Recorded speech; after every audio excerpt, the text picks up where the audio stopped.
Here's a look ahead. I want to marry Hope. I'm sure there's a million other things you could be doing. There's nowhere else I'd rather be. What happens to Joe Giardino? Stays at old Giardino. All right. Luna isn't here. Well, where would she go? In the glittering, high-stakes world of the bold and the beautiful, fashion is never just fabric and thread. It's a weapon, a statement, and often a portent of drama to come. The upcoming Forrester Creations collection show is poised to be no different, with whispers of groundbreaking designs and cutthroat competition already electrifying the design studio. But our latest predictions suggest the most shocking moment won't be a stolen design or a surprise model, but a literal collapse under the weight of haute couture itself. All eyes are on Zoe Buckingham, whose ambitious, ornament-laden dress is forecasted to become her most spectacular failure, sending her toppling off the runway in a scene of stunning, gaudy chaos. Zoe has always been a designer who leans into the dramatic. Since her arrival in Los Angeles, she has consistently pushed boundaries, sometimes to her detriment. Her recent trajectory, however, has been marked by a desperate need to prove herself. With Hope's Hope for the Future line consistently garnering praise for its elegant simplicity and Steffy's more avant-garde instincts being validated, Zoe feels the pressure to carve out a unique, undeniable niche. She's tired of being a supporting player in the Forrester narrative. She wants to be the headline. This burning ambition is the catalyst for her latest creation. Insiders hint that Zoe's design for the new collection is her most audacious yet. Inspired by a mix of Baroque opulence and futuristic metallics, the gown is described as a masterpiece of excess. We're not talking about a few tasteful sequins or a delicate beaded pattern. This dress is reportedly laden with heavy, oversized crystal embellishments, thick gold chain detailing, layered metallic lace, and possibly even structured architectural elements protruding from the shoulders and hips. It's less a garment and more a wearable art installation, a testament to Zoe's belief that more is always, unequivocally, more. The drama will begin behind the scenes. Rich Forrester, a man who believes in the timeless power of a clean, sophisticated line, will take one look at the dress and scoff. His criticisms will be swift and brutal. It's a costume, Zoe, not couture. The model can barely walk in it. You're obscuring the form with all this clutter. Carter, ever the diplomat, will express concerns about the practicalities, worrying aloud about the weight and the model's ability to navigate the runway. But Zoe, fueled by defiance and a deep-seated need to prove her old guard critics wrong, will dig in her heels. She'll argue that true art is risky and that Ridge is too traditional to see her vision. She'll have a staunch defender in Quinn, who appreciates the drama and the statement it makes. This sets the stage for a classic bold and the beautiful conflict, tradition versus innovation, restraint versus abandon. The day of the show will arrive. The atmosphere in the Forrester Mansion, or the sleek, modern show space, will be thick with tension. Models will be gliding around in silk and chiffon, while Zoe's designated model, likely a newcomer eager to make her mark, will look increasingly pale and unsteady as the heavy gown is fastened.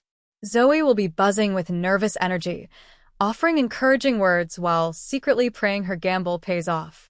The show will proceed without a hitch. Hope's elegant designs will receive polite applause, Steffi's edgier pieces will turn heads, and the audience of clients, press, and family will be engrossed. Then it will be time for Zoe's piece. The music will shift to something more dramatic and percussive. The model will emerge from the wings, and a gasp will ripple through the crowd. The dress will be even more overwhelming under the lights, a dazzling, almost aggressive spectacle. For a few precarious seconds, it will work. All eyes will be on the creation. Zoe, watching from the sidelines, will allow herself a moment of triumphant relief. But then, the physics of fashion will intervene. The sheer weight of the ornaments, the crystals, the metal, the layers of dense fabric, will prove too much. The model, already struggling with the gown's imbalance and restrictive structure, will take a misstep on the slightly elevated runway. A heavy shoulder piece will shift, pulling her off-center. The delicate heel of her shoe will catch on the hem of the overwhelmingly heavy skirt. It will happen in slow motion, a wobble, a desperate grab for air, a look of sheer terror on the model's face, and then a catastrophic collapse. She'll crash to the floor in a cacophony of tearing fabric, skittering beads, and the sickening thud of a body hitting the ground. The silence that follows will be deafening, broken only by a single, sharp cry from Zoe. The scene will be one of utter chaos. Guests will jump to their feet. Carter and Ridge will rush to help the injured model. Steffi's hand will fly to her mouth in shock, while Hope will look on with genuine pity. But the camera will linger on Zoe, standing frozen in horror, her hand clamped over her mouth, her dream literally lying in a shattered, humiliating heap at her feet. Her ambition has not just failed, it has caused a very public, very dangerous disaster. The immediate aftermath will be a whirlwind of blame and recrimination. The model, thankfully, will be okay, but shaken and furious, threatening lawsuits and publicly shaming Zoe for her irresponsible design. Ridge will be apoplectic, not just about the embarrassment to the company, but about the safety violation.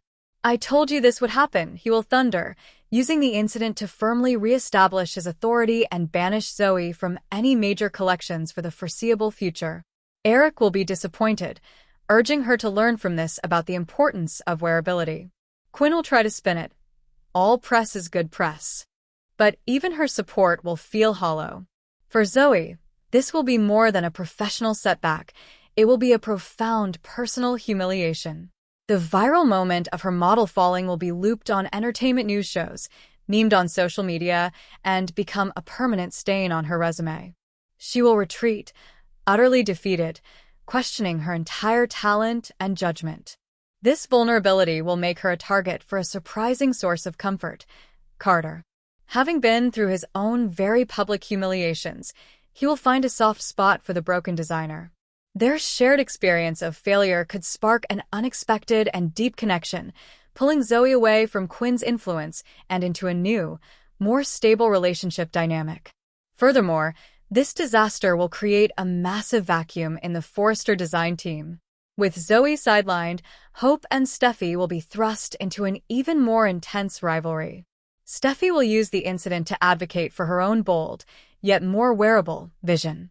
Hope will champion elegance and safety, her star rising even higher in contrast to Zoe's calamity. The event will solidify their positions as the two poles of the company's creative future. In the end, Zoe's topple will be a defining moment for the bold and the beautiful.